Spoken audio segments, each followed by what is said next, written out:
to Soul Naked, your podcast all about embodied healing and sacred sensuality. I am Tanya Hirsch, and this podcast is intended to guide you home to your truth and feminine power. Each episode is designed to inspire you to create a pleasure-filled life that is in alignment with your soul. Let's drop the mask and dive right in. Our infinity, our divinity. Welcome back to the Soul Naked podcast. Today I have an interview with James Carson. If you don't know James, he's a holistic health coach and an actor living in Australia. He's an amazing human being with a big heart and a big soul. And we had an epic conversation about how to boost your confidence and how to express yourself more freely. So he shares a lot about his journey, how he became the empowered man, the confident man that he is today, because it hasn't been always the case. He dives deep into his personal story. And there's a lot of gems, a lot of wisdom for you waiting. And we continued talking and we decided to do a retreat together. So James is not only a coach and an actor in a pretty funny way. You should definitely check out his Instagram. He creates a lot of funny content. He's also guiding men groups and retreats and primal activations. And we decided to guide a retreat here in Moorea in September. So this is probably the most epic retreat of the whole year.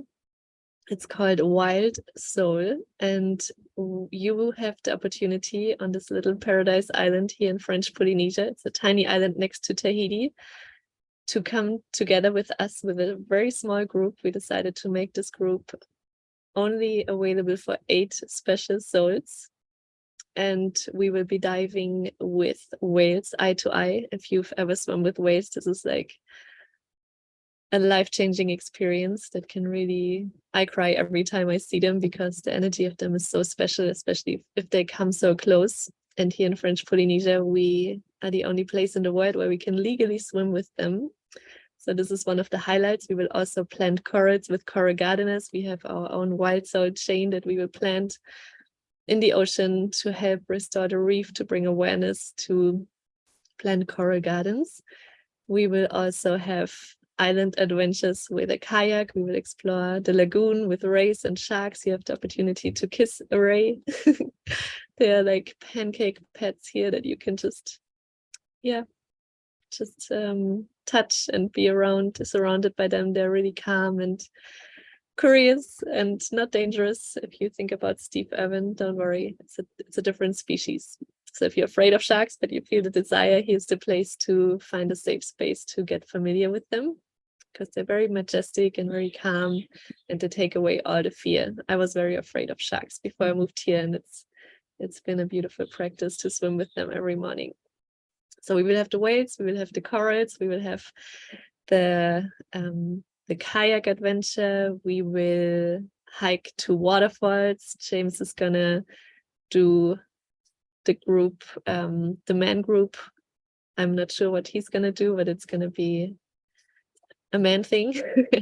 I'm taking over the woman's part. So this retreat is open. The first retreat I'm ever opening to men and women. So we're inviting men and women to this adventure of a lifetime. And we will do a hike to these breathtaking mountains over here. We have amazing food. We have a private chef, a villa on the beach. You will have activating sessions with James every morning and a calming session with me every evening. We will dive into activating and healing practices like breath work. We will go deep into the body, and the essence of this retreat is really to untame your adventurous soul. So maybe you've lost that part of you and you are dying to have an epic experience and an amazing adventure that will stay in your heart for the rest of your life. Then this is the retreat for you. You can fly to Papeete in Tahiti and take a magical boat ride to Moorea, where we will pick you up. And the moment you step your foot on this island, there's nothing you need to worry about. Everything is organized.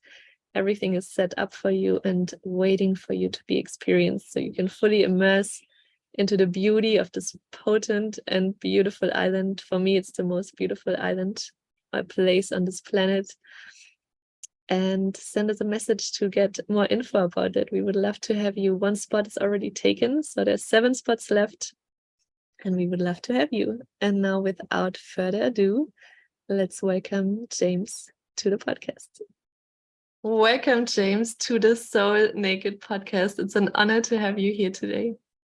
Thank you very much, Tanya. It's an honor to be here today. I have a question for you right off the bat. How's your heart feeling right now? My heart feels very open, and I'm feeling very grateful to have a masculine presence in my podcast today, because I interview a lot of women, and I feel very open and receptive to have a masculine point of view in my podcast today. Thank you for sharing. Okay, so this was the first time someone asked me a question. But I like it. The first question I would like to ask you is, what does soul naked mean for you right now? Ooh, geez, soul naked means for me, I think soul naked, the first thing that jumps to mind is soul is just our spiritual being, and then naked is being our most authentic, open of that spiritual being, the most real part of ourselves, the most raw, the most exposed, the most vulnerable in a really beautiful way, is the way I would describe that. I love that. And if you feel into your life right now, do you feel on a scale from 1 to 10 or 1 to 100, how much do you embody that version of you right now? Oh, that's a great question. Every single day I get more and more open in embodying that. I think I'm at about a 9, almost at a 10. And it can even flow and ebb during the day. Yes. There are times where you're fully on point and you're fully authentic, and there are times where you just kind of have to recluse away and recharge and everything. But eventually you come back to self, and you come back to that full embodiment, and you still figure out sort of new levels and where that can take you. That can also evolve over time. Yeah.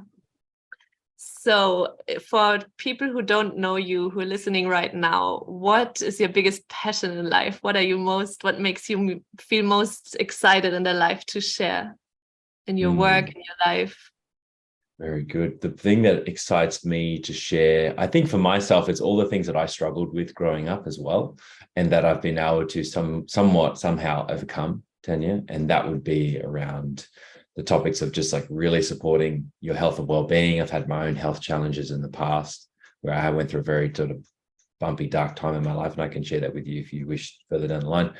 And also just being authentic, being your authentic expression for yourself in however way you like, and also just really embracing creativity as well, and really sort of singing your own version of your song, and just coming up with your own ideas and sending it out there, because that's what you want to do, not what you think other people want to see or what other society wants to see, if that makes sense. Yeah, totally. And I feel it all goes hand in hand. If we strip away these layers that have been dimming our light from shining, our creativity comes through automatically. So if we come back to our true self, we are creative, we are alive, we are full of pleasure, and we want to birth things into the world. It's like a byproduct when our body is healthy, and then we align our mind, our heart and soul into harmony, and not that the mind wants one thing and the heart wants this, to bring it in a sacred dance that they can be united in this life. So how do you do this in your work? What are the tools you're using?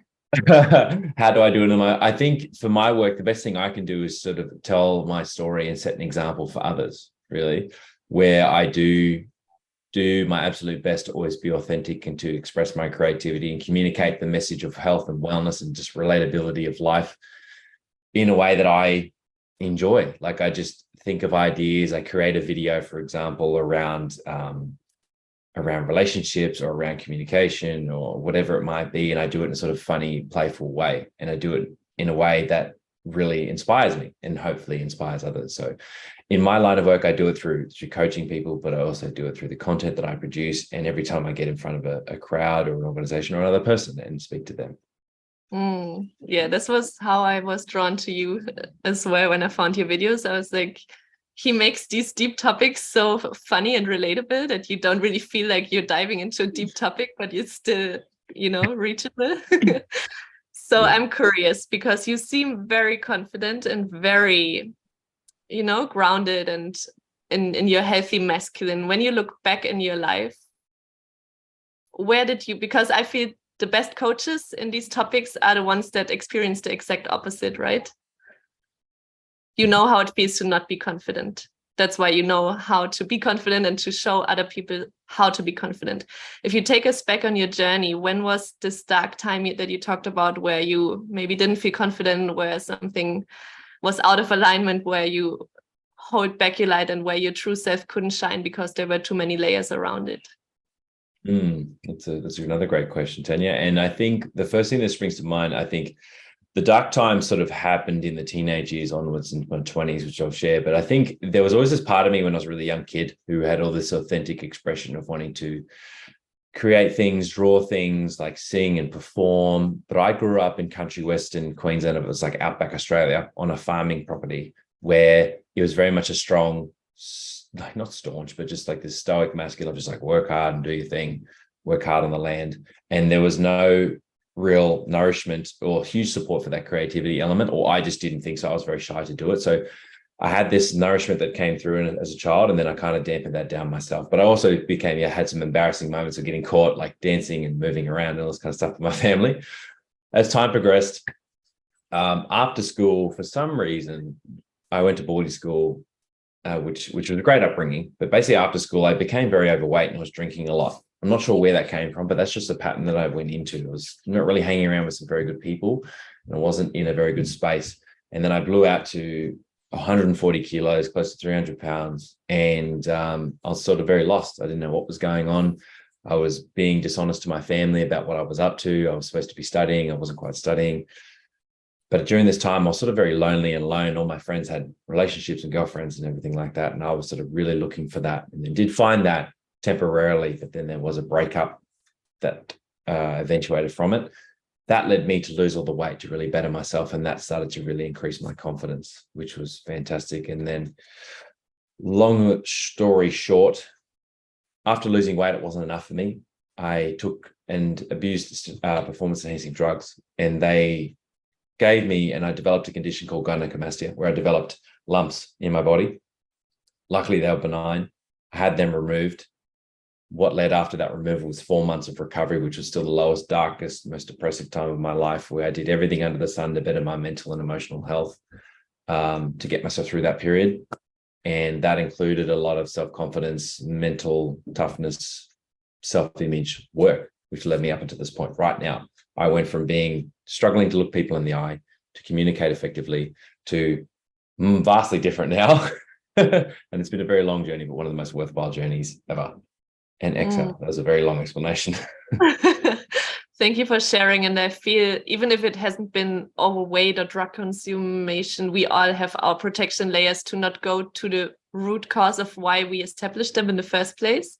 And in my experience, I was dating a man recently that had a similar story, that was overweight as a child. He got bullied, and then he trained and got healthy and fit, but inside he still felt like the little boy that was overweight. So he didn't gain the inner confidence. He would put it on his body and how he looked. And people can feel that if confidence comes from within, or if it's, it's dependent on how much you eat and how much you work out, it crumbles after a while, because you can't put your confidence on something external. So I'm curious, because I'm sure just the mindset work and just the training and losing weight wasn't enough for you to really feel confident and to show up like the way you do now. What was your reason why you gained weight in the first place?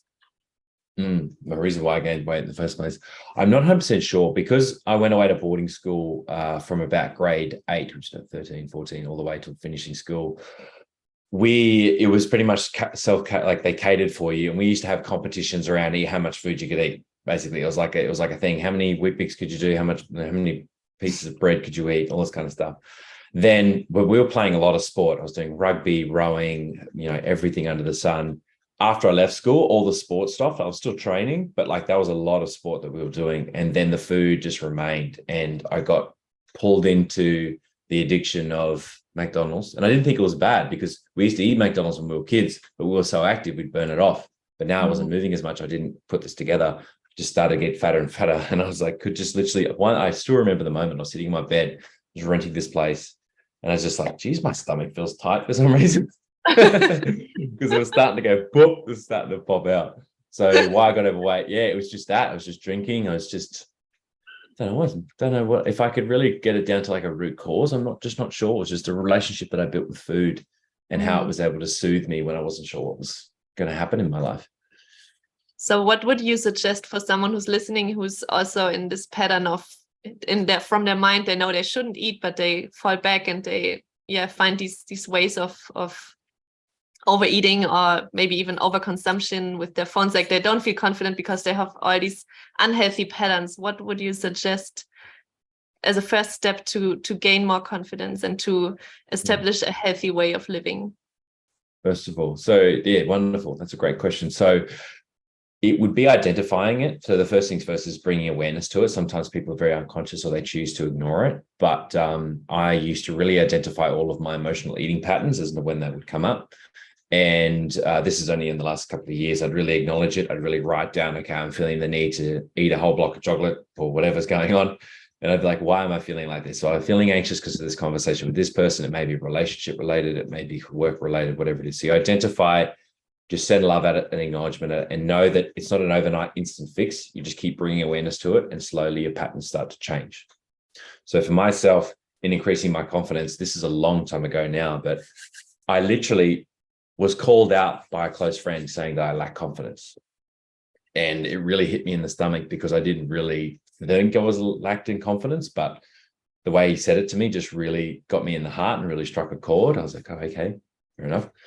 And I literally just set myself a goal. I was like, okay, I'm going to set a goal to just say hello to 2 random strangers walking down the street when I was walking to work at that time. And I just went on the mission of saying, hi, how are you? Hi, how are you?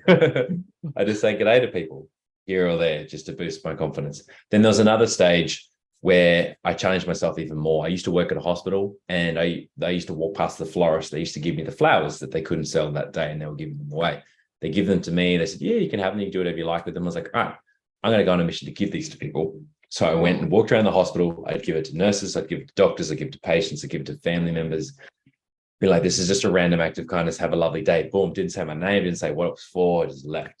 And that was like the most, as much as it was great for them, it's really helped me to really boost my confidence as well. So setting little mini milestone goals that can help push you out of your comfort zone and then progressively increase that. That's such a beautiful example. I love the flower act. And how, for example, I have a lot of clients that want to, they want to leave their job and they want to create a soul business, something to share their gift and to step into their purpose. And one thing that I realized that's also been a huge part of my journey is to share their voice. And I know you have an open throat chakra. You can express really without any blockages. Like I feel your throat is really open. How can you train that you can speak more from your truth without the fear of being judged, or to do it anyway with the fear? Like, what was your process of sharing your voice clearly? Well, speaking to those out there, I used to have a very blocked throat chakra, very blocked for numerous different reasons. But a few different things that I did is I embraced primal roaring. I don't know if everyone's ever done it before, but you could just like, when was the last time maybe you already have, but you screamed at the top of your lungs or you just roared at the top of your lungs? I do it underwater. You do it under the water. Okay, I'd almost challenge you to do it out in the open. So there'd be times where I'd be going to a presentation and I'm just like, whoa, I'm just nervous as heck. And I would roar at the top of my lungs in the car, just get primal as heck, beat your chest, really just release that energy, just let it rip. And you feel yourself getting really prepared for war. And when you're in that heightened state, you can speak better. But for me, it was those primal roars of clearing that throat, bringing awareness to it. It was also just those little uncomfortable conversations, having more and more of those, being more bold and just pushing things. Like, for example, was in a relationship a while ago, which ended, and I was so terrible at communicating my feelings or my boundaries. And I went through a lot of pain in that relationship. So finally it ended. Then now I've learned to really communicate these things forward, being like, oh, this person may not want to hear this, but look, this is how I see this, this, and this. This is how I would expect myself to be and yourself to be in some way. And yeah, as much as you feel that kind of that nervousness coming up within you, just let it out. And then you build a new standard for yourself and being able to speak up. I love that. Thank you so much for sharing. I think that's very helpful for the people that feel like they have something to share, but there's so much fear. I was terrified in the beginning when I started. I couldn't even remember my first online retreat. I started in Sri Lanka and I had to say one word into the camera. The rest was just with voiceover and nothing to speak, but one sentence I had to speak into the camera and I just couldn't do it. My whole body would tense up and I would stare like a crazy person and I couldn't say it. Forgot a sentence. And now I'm like, sharing pleasure practices with women online. It's a practice I feel that gets easier with time, but also for me, it was a lot of generational trauma that has been passed on through my feminine and masculine lineage, that there was so much unspokenness in my family that I felt it just felt impossible.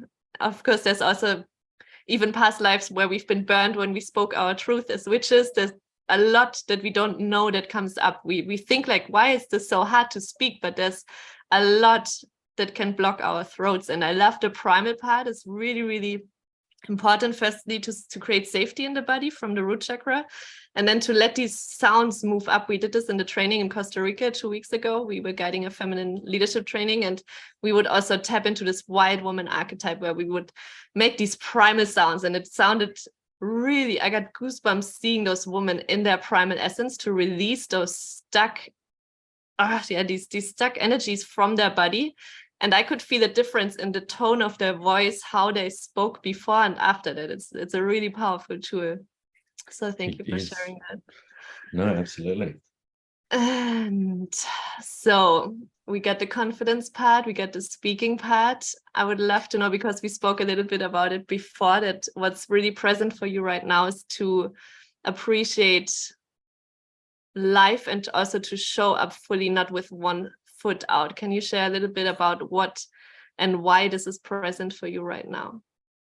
It's present for me right now because I think when you are on a journey where you have taken the leap like you have and I have, where you just go for it and you create this soul purpose life, that it's always front of mind. You're always, every day, almost every moment of the day, you're thinking about it. You think about how's it going to go? How can I make it the impact better?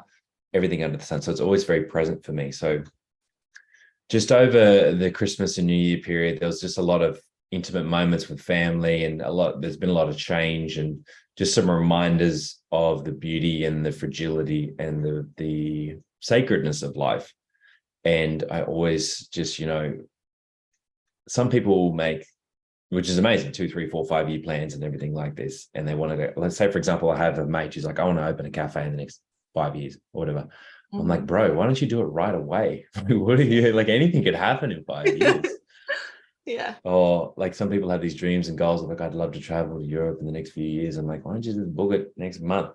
And I feel, and it's easy for me to say that, but I truly believe I've been in that position before where there's a will, there's a way. And I used to work, like I mentioned before, I used to work in hospitals, in 2 different hospitals in non-clinical roles, and I'd be exposed to, nowhere to the depth of a nurse or a doctor, but exposed to people in different situations in their life, whether it was trauma, intensive care, neonatal intensive care, which is babies, or it could be emergency. There are people in there who are struck down with something in life, as illness, injury, accidents, or worse. And I've met people who are dying, and I've sort of looked into their eyes, and you just think, wow, you just never know what's around the corner. And I kept hearing the same thing, Tanya, every time I'd speak to a family or I'd speak to a patient or something like that. If I'm ever just going around the hospital, they would just say, I never thought it would happen to me.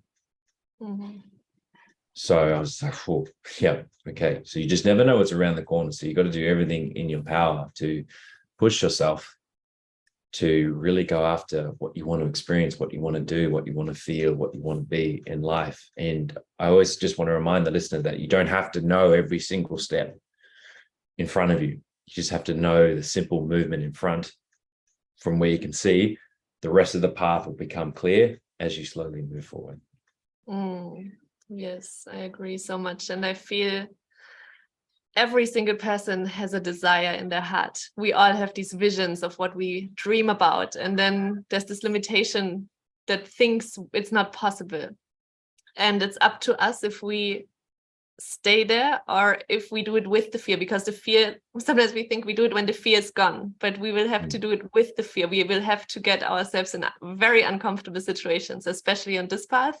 We cannot hide the things that were lingering in the normal life down there. They will come up. All our insecurities, they will smash in our faces. They will come up. And of course it's safer to stay, but I always I think working in a hospital is a beautiful example, because you're so confronted with death also, and how fragile and magical life is, and how precious it is. And there's this book, I'm sure you've read it, with this woman that has helped people dying, like the last few days of their lives. And they all say they wish they would have done it, they wish they would have been braver. And I think it's our generation, we have the tools, we have the possibilities to really do these things, and not to wait until we are on our deathbed and to say, fuck, what would have happened if I moved to this island, or what would have happened if I opened that cafe. I think every desire is here for a reason, so we can, it's for you. If you see it, it's for you, and it's possible. It doesn't mean it's going to be easy, but I feel it's almost our responsibility to go for it, because that's also where we can shine the brightest, and where we can share our gifts and the reason why we came here. It's all interconnected. So I feel, especially right now, there's no time for excuses anymore. If we feel we want to do something, and I experienced this since I'm a little child, I always just did things. If I had an idea, I just went for it. I didn't allow my mind to take over. While I was doing it, many times I thought, holy shit, I had no idea what I signed up for. If I knew this, I wouldn't have started, but it was already too late. Especially, I went to Australia for a year when I was 19, and so many people said, oh, I would love to do that, but, and then there's always the but that prevents them from doing that. And that's when I realized the but, you make it that big. Like, the but is not a reason why you can't do it. People said they don't have the money. I had like 1/10 of their income. I just made it work. I slept on hostel floors. I made it work because I had this desire, and I knew I wanted it, and I knew I will find a way when I have no other way. And I did always. But we have to put ourselves out there, not always stay in our comfort zone and do what we're used to. This path requires us to grow, and we can only grow on the edges of our comfort zone. Yeah, I don't know why I shared so much right now. No, that's very well said. And I think you're referring to the book, coming back to, it's the top 5 regrets of the dying. And that's a powerful book. And literally number 1, and I wanted to have it in front of me here, because I just looked it up then, was I wish I had the courage to live a life true to myself, not the life others expected of me, which a lot of that fear comes from that societal pressure. And like you said, you're so true. You don't just go, oh, the fear's gone, time to act. It's like you're holding fear in your hand and you're moving forward regardless, right? Yeah. And there's a point where either you're struck with like a decision. I even find in the health and wellness space, like it's normally people will come to you after they've been struck with some hectic health news that they want to make a change. So people either get in the job they're miserable in, or a relationship they're miserable in, or whatever they're in, that's going to force them to move forward. And then once that happens, and they just continuously move forward, remember your why, keep looking after your well-being, keep showing up, keep remembering who you're doing it for, which can normally be from your inner child or doing it for the greater consciousness. But you're so right. You're so right. Living from that authentic self and not what you think other people want to hear, say, or experience. Yeah, so because one day you will wake up and you will think like, why did I even for 1 second believed something that's not true for me? Why did I live a life that was expected of me? And I've been in this entanglement too. There's a lot of entanglements emotionally and unseen in family dynamics that can keep us really stuck in these patterns. that make it feel like death to get out of there. But it's possible. It's always possible to find a way to follow our soul. And that's what Soul Naked is for me, to follow our soul and not the mind and not things on the outside, but what's true for me in every moment, and can change too. Like I moved to this island and now I came back from Mexico and Costa Rica, and I think maybe I'm not going to live here for the rest of my life because I'm really lacking community here. And until 1 month ago, I thought I'm going to die here on this island. So it can always change. Oh, definitely. And that's the beauty of it, Tanya, as well. It's Wayne Dyer would say that you're open to everything and attached to nothing. Yeah. So I say the thing as well, like we are not, like if you're a coach, if you whatever you do, that's not your identity. Like you're not like, I am a lawyer, because as soon as you're not that, then I'm no longer my identity anymore. You're still just a spiritual being. For me, I always say, I was like, one day I could give up the coaching, speaking, and acting and just become a farmer or whatever. Like I'm not, it's great to be non-attached.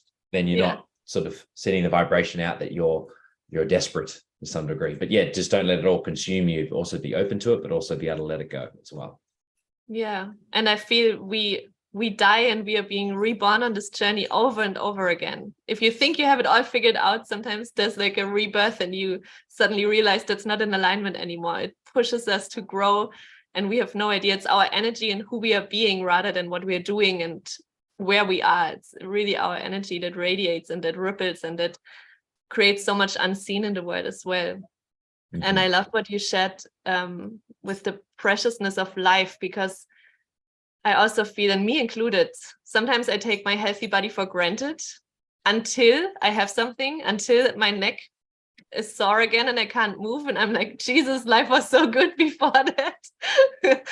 And I want to encourage people, and I'm sure you do too, to appreciate that before things fall apart, before we get sick, before a loved one died, to see every single moment is so precious and to remember that. And I feel the more we connect to nature, the easier it gets, the more we see the beauty and the awe in a flower. And I mean, just that a tree grows from a seed, that blows my mind still, how magical that we are floating on a planet in space. If you zoom out, this is like a wonder. And every single moment that our hair grows, everything is so precious. And I wish for everyone listening that we always, myself included, remind ourselves that every second is a gift, and it's up to us that we fully commit to it. So I'm curious, because you said you want to devote yourself even more to your purpose and to this life and to appreciate the little moments. If you fully step again in this version of you that is connected to your highest self, to your soul, whatever you want to call it, what is your next step of growth? Where did you maybe hold yourself back in your work, in your life? Where can you grow more to the edge of your soul's and your soul's growth and your evolution? Yes, well, over the next 2 years, I'm on the endeavor to go after one of the biggest goals and challenges of my life. I think one of the toughest things you can go after. So I set myself the goal to become a professional actor and to be in the film circuit, to be in the TV circuit. And I've been working on that for quite some time. Yeah. And I put it out in the open. I posted it everywhere. I said, this is what I'm doing over the next 2 years. I'm dedicating time, energy, money, coaching, everything. I'm going to LA next month in February for 3 weeks just to see what's going on. So for me to really, I knew 2022 was going to be massive. 2023 is going to be even bigger. I can feel it. Like I said it on a podcast at the end of 2021. I said 2023 is going to be the biggest year yet. And I had no idea what was coming. I was just still doing the small things, nothing major, but then it just went boom. And then I feel this year it's going to go boom. So for me, it's really don't hold myself back, be willing to be open and receive, and really challenge yourself to stand in front of a crowd of 1,000 or so people and speak your truth, my truth, and really lean into the unknown and know that I'm worthy of all these beautiful things, because when I can do that, it can help inspire others to do the same. And for me to really tell God or whoever's up there that I am grateful for life and I am going to give it everything that I've got. I love that. And what's your intention behind it? Why do you want to do that? To do the acting? Mm-hmm. Yeah.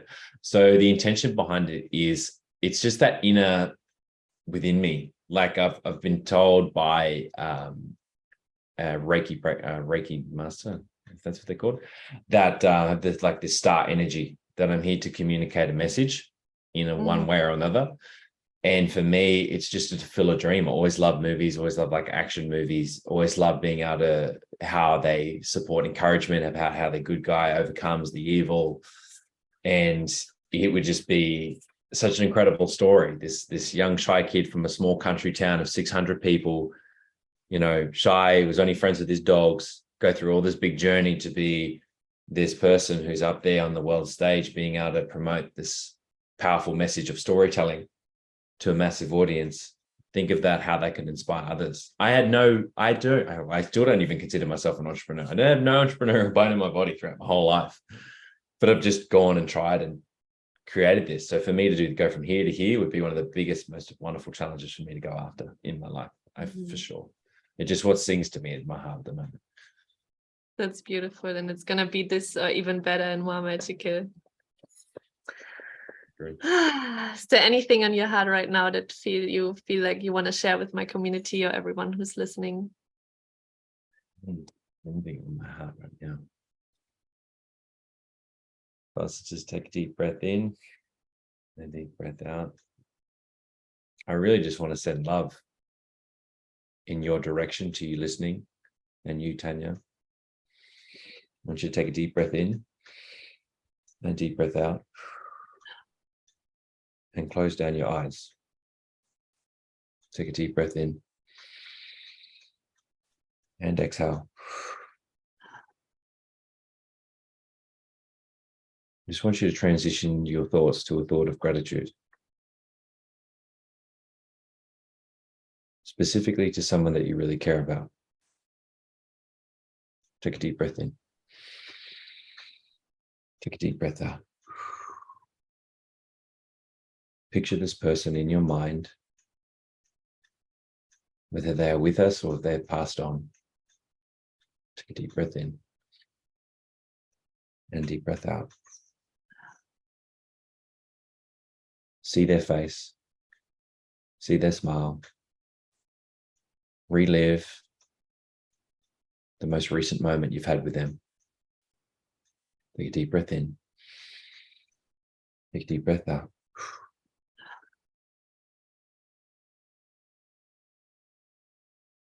With this person in mind, just remember that life is such a beautiful, wonderful, complicated, sometimes tragic, but wonderful and loving journey.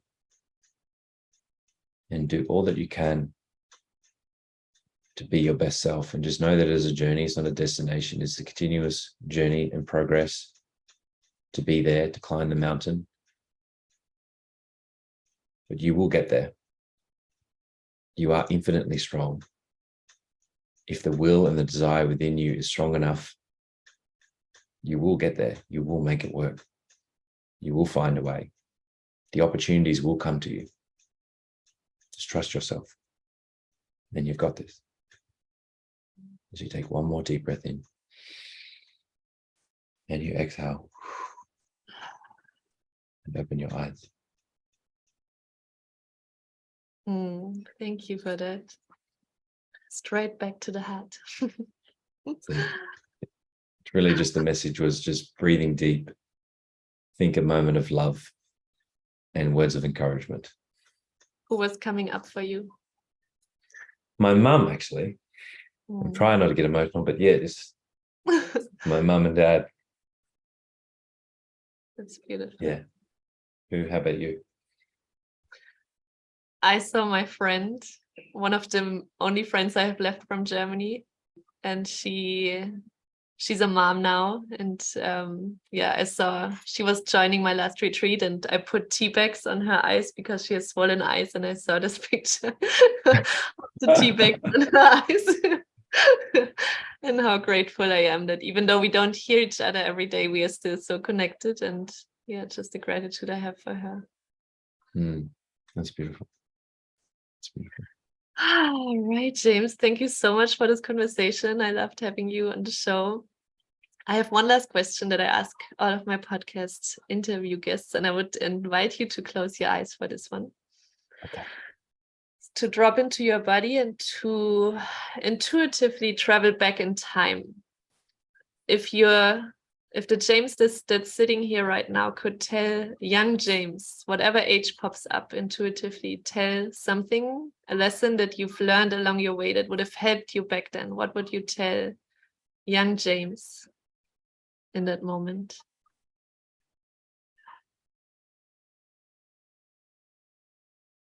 Yeah. What did I tell him? I went to age 7. And I'm not sure why it was age 7, but it's age 7.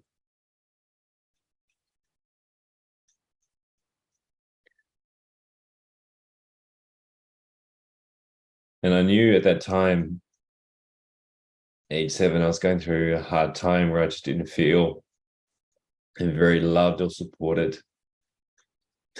So I just tell him that you are, and that you are loved, that you are supported, and that you can do this, and you can accomplish anything you set your mind to. But the main thing is that you are loved and you are supported. No matter what you do, no matter what the wrong things that have happened, that you'll be okay, that you'll be more than okay.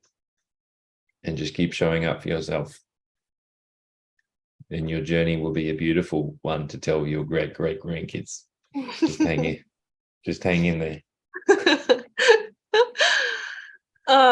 Thank you so much for sharing that moment. This whole conversation was really beautiful to have, and I feel you have such an important role, because you have this voice and you have the connection to your heart and to your soul, and you have this impact to really spread this out into the world. So I feel beyond your acting, it's really to be a leading example like you already are, that it's so beautiful to be connected to your emotions and to your soul, and to ripple this out so every man feels encouraged and sees that it's actually a strength, a superpower to show up like this in the world.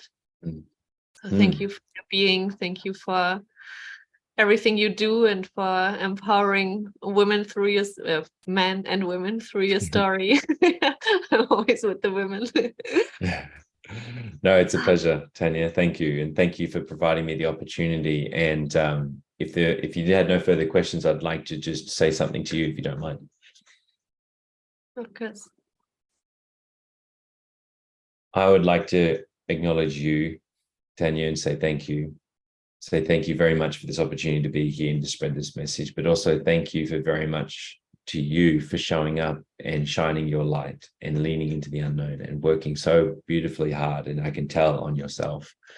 And in turn, you working so beautifully hard on yourself and creating what you're doing now, you're helping so many other people both directly and indirectly. So thank you so very much for helping heal and support the world and raise the collective consciousness, or whatever other cliche. But you are one of those beautiful, loving soldiers out there looking just to help people. And I really love connecting and speaking to people who just want to help people. And it comes from a beautiful, genuine place. And I can see that in you. So I want to acknowledge you for that and say thank you. Oh, thank you so much. Oh, my heart is so full right now. Good, as it should be. I can feel so much love in you that you ripple out unconditionally. So thank you for this conversation, and I talk to you soon. It's a pleasure. Thank you, Tanya. Goodbye, everyone.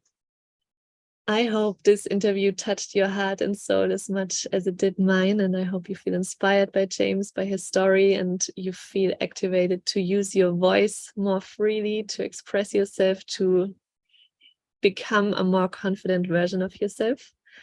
And if you feel like you want to join us for Wild Soul, our retreat in French Polynesia, send us a message. His Instagram is linked below. So get in touch with us. We would love to have you, no matter if you're a man or a woman. And it's going to be an amazing experience. Last year's retreat has been out of this world. Even just being on this island can change so much if you're open to receive the transmission of this potent land. So as always, if you love this episode, I invite you to leave a review on the Apple Podcast or on Spotify. It helps me spread the magic of this work and to get more people into the world of self-discovery, of healing, of sacred sensuality, and all the beautiful things that make our lives more alive and juicy and beautiful. I see you next week, and I'm sending you much love.